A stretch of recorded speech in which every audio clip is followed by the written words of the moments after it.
आज आपण बनवतोय टोमॅटोची चटपटीत अशी आंबट गोड तिखट भाजी। ही भाजी पटकन होते, 10 मिनिटात होते। तेल फोडणीला टाकलंय, मोहरी टाकली, जिरं टाकलं, अर्धा चमचा हळद, हिंग, अर्धा चमचा हिंग टाकला, कढीपत्ता टाकलाय, लसूण खोबऱ्याची पेस्ट टाकली।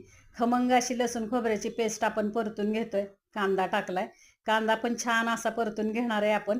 कांदा परतून झाला आपला, लाल मिरची पावडर टाकली, टोमॅटो टाकले, टोमॅटो सुद्धा छान परतून घेतलेत आपण। मीठ टाकले, मीठ टाकल्यानंतर भाजी परतून घ्यायची।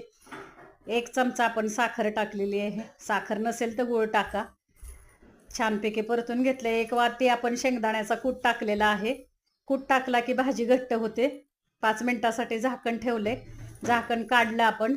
आता कोथिंबीर टाकतोय, छानपैकी भाजी आता परतून घ्यायची। आपण सर्व करतोय भाजी, खूप छान होते भाजी, वरण भाताबरोबर तोंडी लावण्यासाठी छान आहे।